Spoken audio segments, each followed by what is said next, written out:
తెలంగాణ జాగృతి party అనేది ఏదైతే ఉందో కేసీఆర్ గారి డైరెక్షన్ లోనే ఇది నడుస్తుంది అనేసి కూడా కొన్ని రూలింగ్ పార్టీ వాళ్ళు అంటున్నారు. నిజమే అంటారా మరి? సార్ ఎటు వాటమైతే అటు మాట్లాడడం కరెక్ట్ కాదు సార్. ఒకవేళ తను అదే విధంగా అనుకుంటే తండ్రి మాట బిడ్డ శిరస వహిస్తుంది, మరి లోపలనే ఉండేది కదా. తను ఈ విధంగా బయటికి వచ్చి ప్రతి ఒక్క విషయాన్ని క్షుణ్ణంగా పబ్లిక్ తెలియజేయాల్సిన అవసరం లేదు. అది ఎవరైనా సరే, ఏంటి ఆడపడుచైనా సరే, ఏ కొడుకైనా సరే, బిడ్డ అయినా సరే, ఇంట్లో ఉన్న సమస్యలు బయటికి వచ్చి ఏ విధంగా జరుగుతున్నాయి అనేది బయటికి చెప్పాల్సిన అవసరం లేదు. తను ఇంటర్నల్ గానే చూసుకుంటుంది. ఇప్పుడు రేవంత్ రెడ్డి గారు కొంచెం ఇదిగా సరే ఆడపడుచు అని చెప్తే వాళ్ళ మీద కాంట్రవర్సీ చేయడం, ఈ కాంట్రవర్సీలు మానుకోవాలి. ఈ కాంట్రవర్సీలతో ఇంకెంతకాలం కొనసాగుతామండి? కొంచెం డెప్త్గా ఆలోచించాల్సిన అవసరం ఉంది.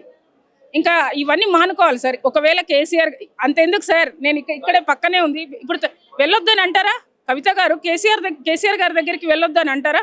వెళ్ళొద్దని అన్నారు. అది తన ఇంటర్నల్గా తన అభిప్రాయం. అది తనకి ఏం మానసికంగా ఇంకొకటి ఒక కుటుంబ విషయానికి సంబంధిస్తే తన అన్నదమ్ములతో తన తల్లిదండ్రులతోనే పోరాడుతుంది.